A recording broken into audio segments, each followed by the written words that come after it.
It was an ordinary Tuesday morning, much like any other. Sunlight streamed through the window, dust motes danced in the golden beams, and a man named Arthur was pouring milk into his cereal. His golden retriever, Barnaby, sat patiently by the table, his tail thumping a gentle rhythm against the kitchen floor. Arthur reached down to give him a customary pat on the head, a silent ritual they had shared for years. Good boy, Barnaby. But on this particular Tuesday, the silence that usually followed was broken by a voice that was not Arthur's. Honestly, Arthur, is it always going to be the bland kibble? A bit of that bacon wouldn't go amiss, you know. Arthur froze, his hand hovering midair. He looked around the empty kitchen, his heart beginning to pound like a drum. The television was off, the radio was silent. He looked down at Barnaby, who was now staring intently at the sizzling bacon in the pan, his nose twitching. Did you just say that? Barnaby turned his head, his big brown eyes meeting Arthur's with a startling new intelligence. Well, I wasn't talking to the toaster. It's taken me 7 years to get the hang of your vowels. Now about that bacon. The world as Arthur knew it had just tilted on its axis. This was not just a trick of the ear or a waking dream. His dog, his loyal, silent companion, had just engaged him in a conversation about breakfast. The implications began to cascade through Arthur's mind, each one more staggering than the last. If Barnaby could talk, what about the cat napping on the sofa? What about the sparrows chirping outside the window? The familiar sounds of the world suddenly seemed like a language he was only just beginning to hear. The barks, the meows, the chirps, they were not just noises anymore. They were words, sentences, and opinions waiting to be understood. That single astonishing moment in a small kitchen was being echoed across the globe.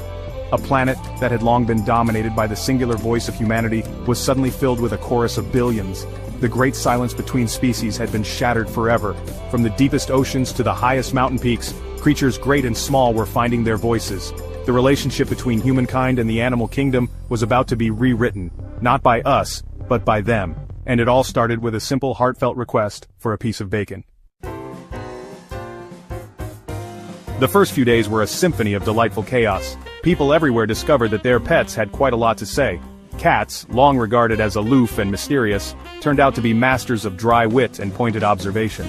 Oh, wonderful, you're wearing that shirt again. Did you lose a bet? Pigeons, once ignored on city sidewalks, gathered in flocks to gossip about passers-by with startling accuracy. Look at the shoes on that one. He paid a fortune for those, and they're terribly uncomfortable. I heard him telling his wife. The world was suddenly filled with an endless stream of commentary. Out in the countryside, the changes were just as dramatic, and often just as comical. Farmers listened in disbelief as their cows began to complain about the morning milking schedule. Honestly, Margaret, 5 a.m. again? My udder hasn't even had its morning stretch. Sheep debated the merits of different grazing spots with the seriousness of seasoned philosophers, while pigs offered surprisingly insightful reviews of their daily slop. The idyllic, peaceful farm became a hub of constant negotiation and feedback, a place where every creature had an opinion and was not afraid to share it loudly. This newfound talkativeness revealed the unique personalities that had always been hidden just beneath the surface. Squirrels were anxious, high-strung conversationalists, constantly interrupting each other to talk about nuts and the ever-present threat of that dog from down the street. Garden snails would offer slow, deliberate monologues about the quality of the lettuce patch, their stories lasting for hours. The animal kingdom was not a single unified voice. It was a cacophony of different cultures, accents, and personalities, from the booming, theatrical pronouncements of whales to the high-pitched, rapid-fire chatter of hummingbirds. Life became a comedy. A walk in the park was no longer a quiet affair. It was an exercise in eavesdropping on the dramatic lives of ducks, the political squabbles of squirrels, and the existential musings of ants. Why must we always walk in a line? I fancy a bit of a wander. We had always assumed that animals lived simple lives, driven by instinct alone. We could not have been more wrong. Their lives were as rich, as complicated, and as funny as our own, and we were finally being let in on the joke. Beyond the initial humor and surprise, a deeper, more profound reality began to emerge. Animals were not just capable of simple complaints or witty remarks, they possessed complex minds, capable of deep thought and long-held memories. In oceanographic institutes, scientists were stunned as dolphins began to discuss intricate philosophical concepts. They spoke of the nature of consciousness, the interconnectedness of the ocean's currents, and the music of the stars. They were not just intelligent, they were wise, their knowledge passed down through generations in clicks and whistles that we had only just begun to translate. We dolphins have always known that the sea is a living, breathing thing. Each current is a story, each wave a memory. The stars above guide us, and the songs of our ancestors echo in every dive. Sometimes I wonder if humans ever listen to the music of the world, or if you only hear your own voices.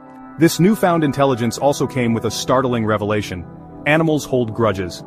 A man was confronted by his old dog, a gentle terrier mix, who had not forgotten a single slight. Remember that time in 2018 when you pretended to throw the ball, but you actually hid it behind your back? I remembered. I've been remembering for 7 years.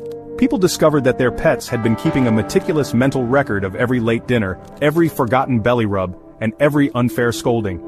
Apologies were suddenly, and frequently, required. The capacity for memory and complex thought was astonishing. Elephants could recount stories of their ancestors, describing landscapes and events from 100 years ago with perfect clarity.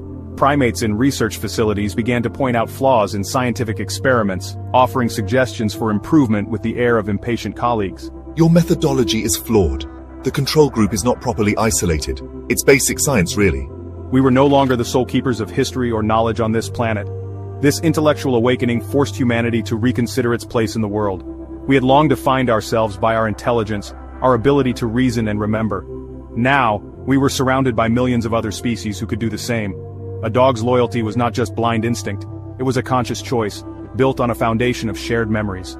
A crow's cleverness was not just a trick, it was a sign of a sharp, analytical mind at work. The world was not just full of talking animals, it was full of thinking, feeling, and remembering individuals. Perhaps the most beautiful and honestly heart-wrenching discovery was the sheer depth of emotion that animals could now express. For years we had interpreted a wagging tail or, a gentle purr as signs of affection, but we could never be entirely sure. Now the ambiguity was gone, replaced by words that could make a heart swell or, break it in two. I love you, you are my whole world. These simple declarations forged bonds of love that were stronger and really more profound than ever before. This new emotional clarity was a two-way street. Animals could not only express their love, but they could also ask for help when they were in pain or sorrow. The loud noise from the street frightens me. A cat that had been hiding under the bed could now explain its fear. A horse that seemed unusually quiet could now tell its owner about a subtle ache in its leg. This ability to communicate needs transformed animal care, allowing us to understand and soothe their fears and pains in ways we never could before. It was honestly a gift of immense compassion. Are we going to the park? The one with the good smells? Oh, I hope we see Brenda the beagle. The moments of shared joy became even more joyful. A dog's excitement for a walk was no longer just a series of happy barks. It was a stream of excited chatter. The simple pleasures of life, a shared meal, a game of fetch, a quiet moment in the sun, were now enriched with shared language. My purr is a song of contentment. It's about the warmth of your lap and the comfort of your hand. This emotional bridge brought us closer to the animal kingdom in a way that felt both miraculous and somehow entirely natural. We dolphins leap for joy just as you laugh with your friends. Grief and happiness, they swim through all living hearts. We learned that grief was not a uniquely human experience. Elephants mourned their lost family members with stories and songs of remembrance. We discovered that joy was universal, found in a dolphin's leap from the water or a bird's morning song. In sharing their hearts, animals taught us more about our own. They showed us that love, sadness, and happiness are not confined to one species. They are the threads that truly connect all living beings. The consequences of this global conversation were immense and honestly far-reaching, shaking the very foundations of human society. The world had to adapt, and fast. We are sanitation engineers, not vermin. In cities, the previously ignored voices of urban wildlife rose up in a chorus of protest. Rats, organized and articulate, demanded better living conditions and an end to negative stereotypes. Pigeons want public resting spaces, free from startled tourists and those, wild kids. Urban planning suddenly had to account for a whole new set of constituents. The food industry faced an ethical crisis of unprecedented scale. Excuse me, could you please explain the concept of an omelette to me one more time? And where exactly is my cousin Gertrude? Chickens, no longer silent, began to ask deeply uncomfortable questions. The idea of eating a creature that could discuss the weather with you became, for many, unthinkable. Global diets shifted, and the debate over animal rights moved from the fringes of society to the center of every dinner table.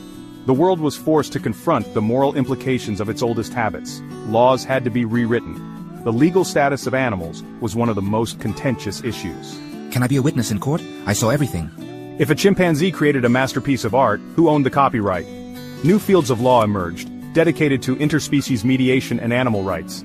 Governments established new departments, and the United Nations appointed its first ambassador for non-human affairs. Society is being turned upside down, but maybe, just maybe, it is for the better.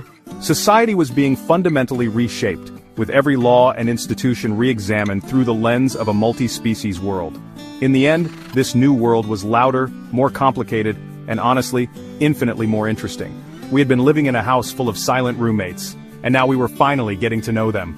The change was challenging, but it was also a chance for humanity to grow, to become more compassionate and more aware. We were no longer masters of the planet, but members of a vast, talkative, and beautifully complex global community. The world was never silent again. So a new question now hangs in the air for all of us.